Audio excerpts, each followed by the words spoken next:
Translation and purport by His Divine Grace, Srila Prabhupada. Sri Chaitanya Mahaprabhu replied, "Whoever chants the holy name of Krishna just once is worshipable and is the topmost human being." Please repeat. Sri Chaitanya Mahaprabhu replied, "Whoever chants the holy name of Krishna just once is worshipable and is the topmost human being." Purport. Srila Bhakti Siddhanta Saraswati Thakur says that simply by chanting the holy name of Krishna once, a person becomes perfect. Such a person is understood to be a Vaishnava. With such faith and belief, one may begin a life of Krishna consciousness. But an ordinary person cannot chant the holy name of Krishna with such faith. This is confirmed by Srila Rupa Goswami in his Upadeshamrita, Krishneti yasya giritam manasadriyeta. One should accept the holy name of Krishna to be identical with the Supreme Personality of Godhead, Transcendence Himself. The holy name of Krishna is also identical with Krishna and is also Chintamani. The name of Krishna is the personification of sound, direct, perfectly transcendental and eternally liberated from material contamination. One should understand that the name of Krishna and Krishna are identical. Having such faith, one must continue to chant the holy name. When one is situated on the neophyte platform, one cannot understand the devotional ingredients of a pure, unalloyed devotee. However, when the novice engages in devotional service, especially deity worship, and follows the order of a bona fide spiritual master, he becomes a pure devotee. Anyone can take advantage of hearing about Krishna consciousness from a pure devotee and thus gradually become purified. A devotee who believes that the holy name of the Lord is identical with the Lord is a pure devotee, even though he may be in the neophyte stage. By his association, others may also become Vaishnavas. One is known as a materialistic devotee if he simply worships the deity of Hari with faith, but does not show proper respect to the devotees and to others. This is confirmed in the Srimad Bhagavatam 11.2.47. Archayam meva hariye ya pujam shradayehate na tad bhakteshu chaneshu sabhakta prakrita smita. Anyone who engages with faith in the worship of the deity of Hari but does not show proper respect to the devotees and to others is known as a materialistic devotee. However, by associating with a neophyte devotee who believes that the holy name of the Lord is identical with the Lord, one can become a devotee also. When Lord Chaitanya was teaching Sanatana Goswami, he said, Shraddhavan jana hoy bhakti adhikar uttama madhya kanishta shraddha anusari jahan koma shraddha se kanishta jan krama krama tengho bhakta hoy bi uttam Rati prema taratam ye bhakta taratama. A person who has achieved firm faith is a real candidate for advancing in Krishna consciousness. According to the faith, there are first class, second class, and neophyte devotees. One who has preliminary faith is called Kanishta, or neophyte. The neophyte, however, can become an advanced devotee if he strictly follows the regulative principles set down by the spiritual master. The pure devotee whose faith advances becomes a Madhyam Adhikari and Uttam Adhikari. Chaitanya Charitamrita 22, 64, 69, and 70. It is thus concluded that even a neophyte devotee is superior to the karmis and the jnanis because he has full faith in chanting the holy name of the Lord. A karmi or a jnani, regardless of his greatness, has no faith in Lord Vishnu, his holy name, or his devotional service. One may be advanced religiously, But if one is not trained in devotional service, he has very little credit on the transcendental platform. Even a neophyte devotee engaged in deity worship in accordance with the regulations set forth by the spiritual master is in a position superior to that of the fruitive worker or the speculative philosopher.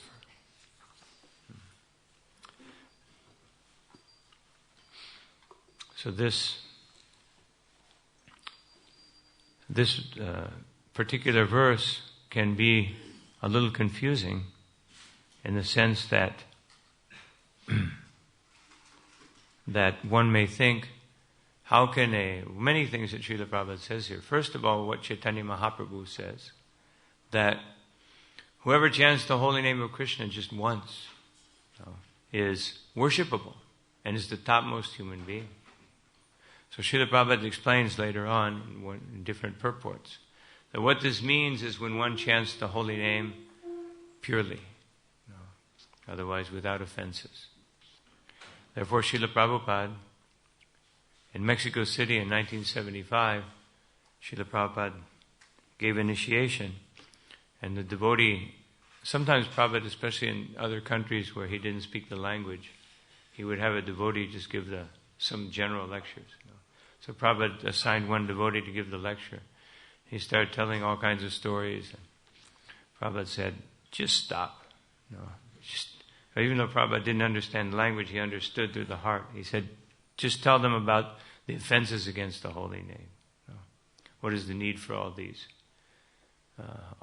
things? So then Prabhupada took over and he explained it and they translated for him. So this is the essence of chanting. Because here, Srila Prabhupada says something which is quite amazing. That he says that even a neophyte devotee, if he chants the holy name, is a pure devotee. So what does that mean? That means that when we acquire a particular body or a particular mental disposition, that may cause us to act in a neophyte way. Otherwise, we may be lacking a certain degree of respect for others. We may not know how to conduct ourselves properly in certain situations. So these are neophyte qualities. But if even such a neophyte devotee develops, as Srila Prabhupada says here, that full faith that there is no difference between the holy name and Krishna. This is the essence of pure devotion in this particular age, in the movement of Sri Chaitanya Mahaprabhu. If we can just understand this. Now all of us here may say, well, I understand that, therefore, I must be a pure devotee. No. Of course, Srila Prabhupada did say, and indicated many times, that if one is strictly following the pure devotee, then one is, at that moment, and in all those moments when one is strictly following, then one is engaged in pure devotional service. This is the mercy of a Vaishnava. The mercy of a pure Vaishnava, especially one of the caliber of Srila Prabhupada, highest caliber, Mahabhagavata. They can extend their mercy in such a way that everyone can chant the holy name and everyone can come to the platform of devotional service. But to have full faith that Krishna and His name are identical, if we analyze that, what does that mean? Does it mean that some theoretical understanding? Or does it mean, just like Rupa Goswami says, that if you just chant the two syllables Krishna, then immediately you want to have 10 million ears. Bhudebhya. It means 10 million ears to be able to capture that amount of nectar. And one wants to have millions of tongues to be able to chant. And as Lord Kapiladev said, that Yajjivagre Vartate Nama Tubhyam. When one, even though born in a family of dog eaters or very low class, if one chants in such a way that the holy name is dancing on his tongue, then he has completed all Vedic processes, all Vedic rituals, everything. So this is the power of the holy name. But one, to have full faith, really having full faith that Krishna and His holy name are identical, means that every time I chant, this is how I feel.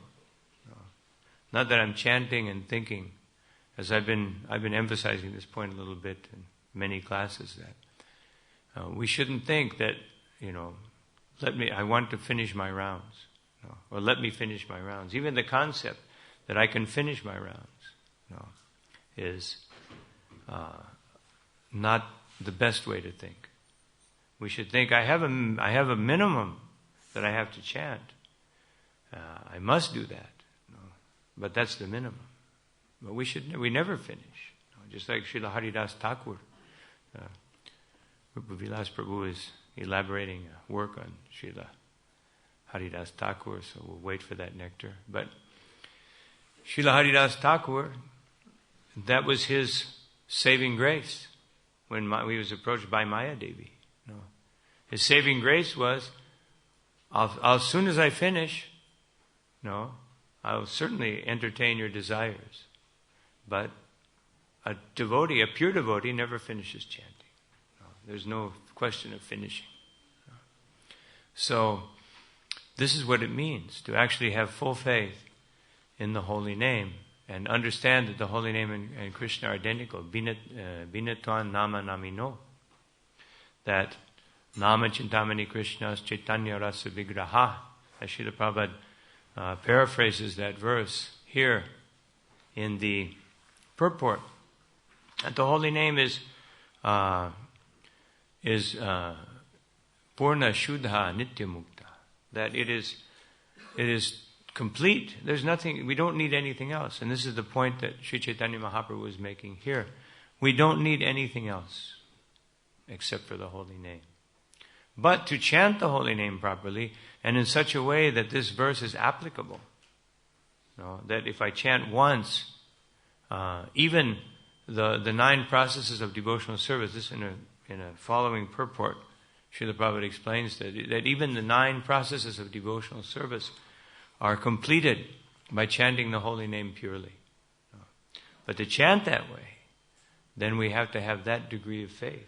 That when I say the name Krishna, just like sometimes we struggle to say Krishna because we have so many material desires. And sometimes the pure devotee struggles to say Krishna in the sense that once they say it, they feel so much ecstasy that it's hard to continue chanting. And then they just continue out of ecstasy. Just like Srila Prabhupada, he would fight to keep from going into ecstasy. And we're fighting to try to experience some drop of ecstasy. So this is the little difference that's there. So we should not think theoretically, that when we hear these statements, sometimes devotees take statements from different parts of Srila Prabhupada's books. Prabhupada said that if you do this, you're like this. But we have to understand it in the context. So therefore, the ceremony that we're performing today, according to this verse, is the most important thing in spiritual life. And of course, there's a couple of verses later, this becomes a little more bewildering because Chaitanya Mahaprabhu says that even to get the perfection of the holy name, you don't even need initiation. You don't even need Puryascharya, which means the preliminary activities to being initiated. You don't need that. You just need to chant. So one can take that and say, well, I'm just chanting. I heard from Prabhupada, so no. But then, in his purport, Srila Prabhupada explains from Sanatana Goswami and Jiva Goswami, quoting that it's impossible for any ordinary. There may be some exceptional person, just like Srila Prabhupada said, that there may be someone somewhere in the Himalayas or that doesn't need the process of Bhagavad Gita. Someone because Arjuna said that it's so difficult to control the mind, it's so difficult. So the Bhagavad Gita is written for practically everyone in Kali Yuga. So there may be someone that doesn't need it somewhere. And there also may be someone who's born because of their previous activities, that they simply chant the holy name. Maybe someone like Narottam Das Thakur. But certainly not so-and-so that's born in London or New York or even Delhi or even nowadays, even in Vrindavan. They may not have this facility that I just chant the holy name and I don't need to be initiated, I don't need anything. There may be someone. But Jiva Goswami says because of most people's bodily and mental condition, their minds are always agitated and their bodies are giving all kinds of problems. And therefore, such persons must be initiated and must follow the process of sadhana bhakti. Otherwise, they won't progress. So therefore, initiation is a very important thing. As Jiva Goswami describes, it has two functions: to cleanse away material desires and to situate one in transcendental knowledge. So, this process of initiation, Srila Prabhupada said, chanting the holy name, is very important because Srila Prabhupada quoted many times one verse from he always said, he never mentioned who it was, but he said a Vaishnava poet, Bengali poet, that Janame Janame Sabhe Pitta Matta Poi Guru Krishna Nahi Mile Hari Bhaje. That in everybody, and not even just human beings, but everybody, every living entity has a father and a mother. This is no special thing. Sometimes, especially because it was quoted by a Bengali, because in India, India, the mother is very special. You go to anyone's home and they have a picture of their mother, and especially after they pass away, with a halo, and effulgence. So, mother is very special. But then if we think about it, who was my mother in the last life? I may bump into her, I may, look at her and think, oh, who's that person? So that mother who's very worshipable in this life, in the next life, hopefully for all of you, there won't be any next life, but for those that will have to have a next life, who will that mother be to us? Nobody. So, father and mother, everybody gets it. Dogs, cat, everybody gets a father and a mother.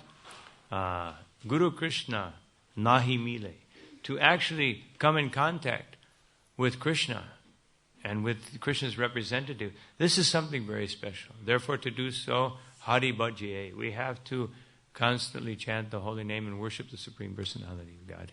So this is a very special thing. And the special gift of those who are the followers of Sri Chaitanya Mahaprabhu is that they give the holy name. And when we understand that the holy name and Krishna, the transcendental position of the holy name, as Srila Prabhupada is emphasizing here in this book, in this verse, then we have to be so careful when we chant. And therefore Srila Prabhupada said, as I mentioned in the beginning, that we must mention these 10 offenses and understand carefully how to avoid them. And the first, of course, we say these every day, but it's nice to hear them and consider a little bit, to analyze a little bit, what does it mean? The first offense, to not blaspheme a devotee who is propagating the holy name of the Lord. Of course, we shouldn't blaspheme any devotee. Even Srila Prabhupada says here, one should not offend Vaishnavas or anyone. But especially we have to be careful. Just like Devananda Pandit. Devananda Pandit in the pastimes of Sri Chaitanya Mahaprabhu. Chaitanya Mahaprabhu was passing by his ashram, and he heard him giving some explanation of the Bhagavatam. And he immediately became angry. And he said, who is this rascal? And Chaitanya Mahaprabhu was ready to run in and grab his Bhagavatam and tear it into pieces.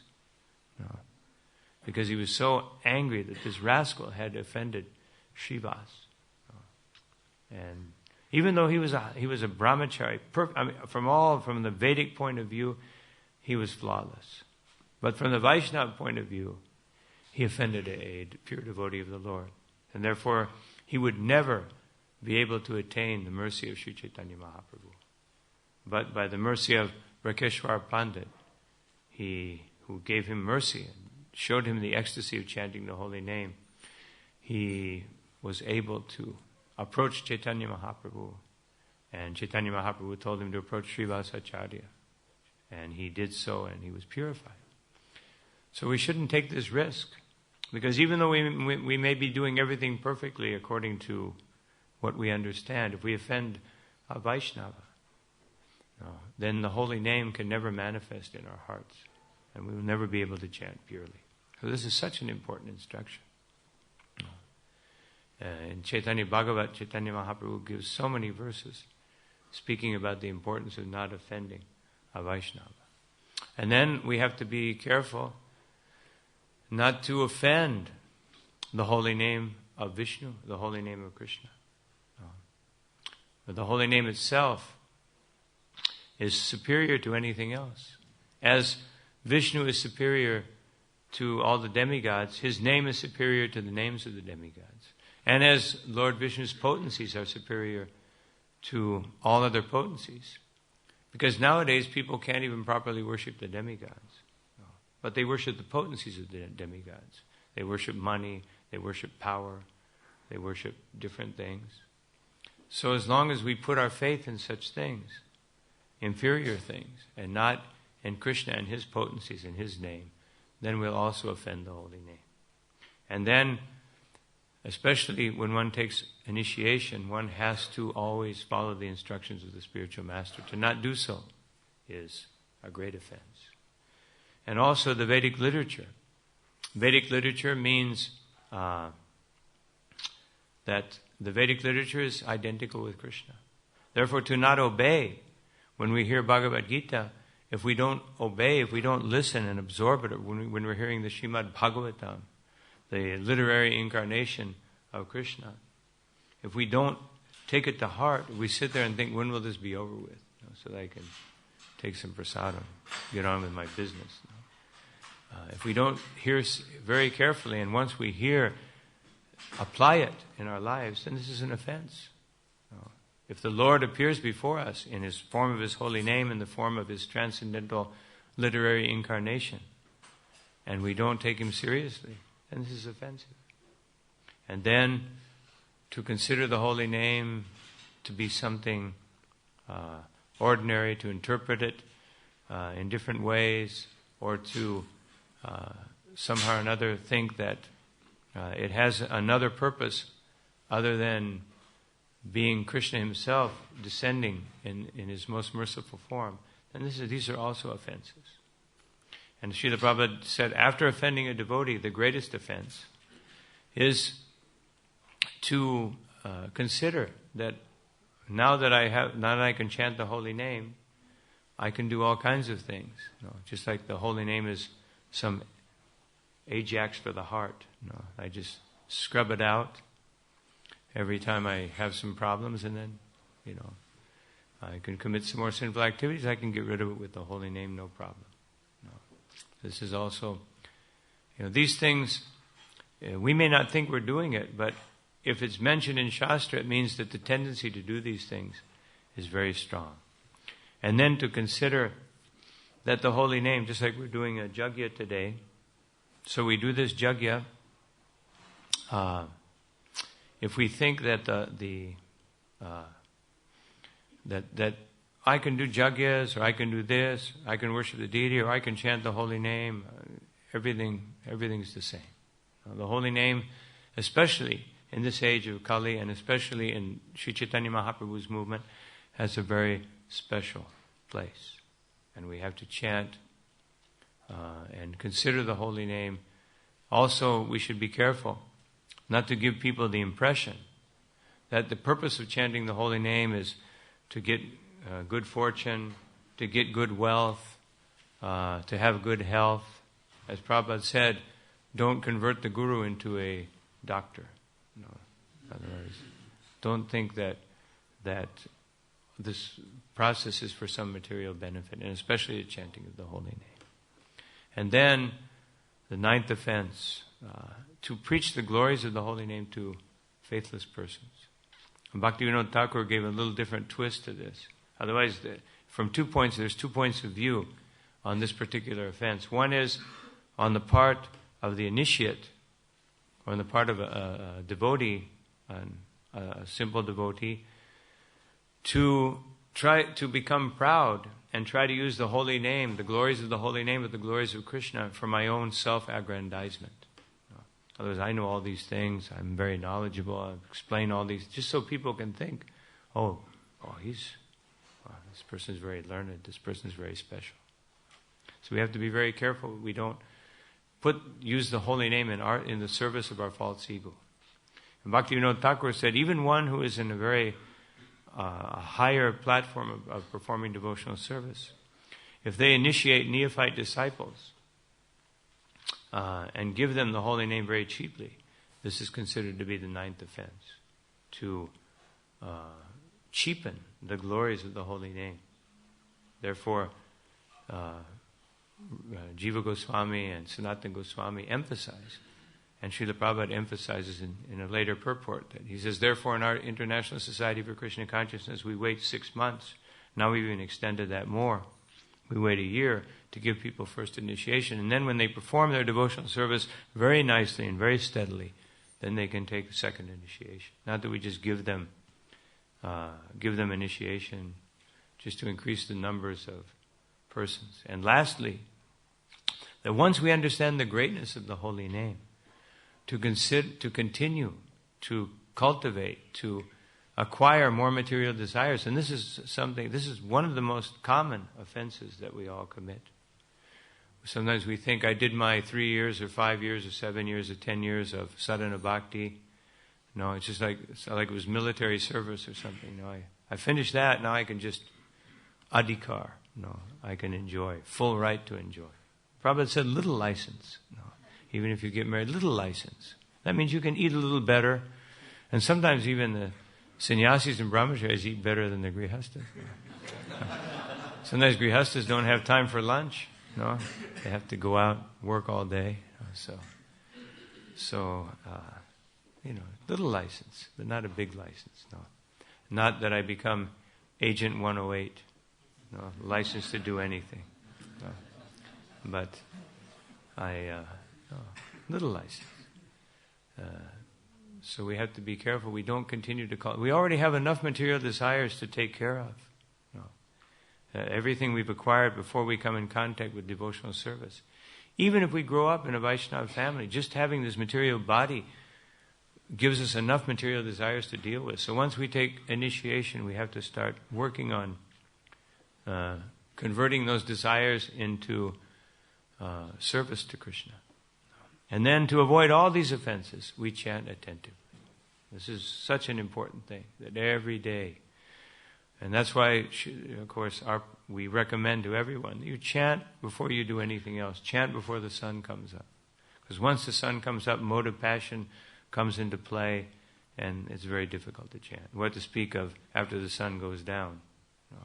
Motive ignorance comes into play, and it's very, very difficult, especially to chant attentively. So, if we do these things, then we will be very happy in Krishna consciousness. And when should one take initiation? As the Bhagavatam says, Tasmat Guru Prapadyeta Jigyasu Shreya Uttamam. When one is very serious about Shreya Uttamam. So this should be our impetus to take spiritual initiation. That I want Shreya Uttamam. That's what initiation means. That from this point on, I want the highest benefit. As Arjuna requested Krishna, Yatstreyasya nishchitam bruhitan me. That now, Krishna, tell me clearly what is best for me. No, don't tell me what I want to hear. Generally, we want someone to tell us what we want to hear. But Arjuna said no. Spiritual initiation, taking shelter of Krishna, means, Krishna, I want to hear clearly, very clearly, unequivocally, what is best for me. Then I can be happy. So those are just some things I wanted to mention in relation to this verse and initiation. So I'll stop here.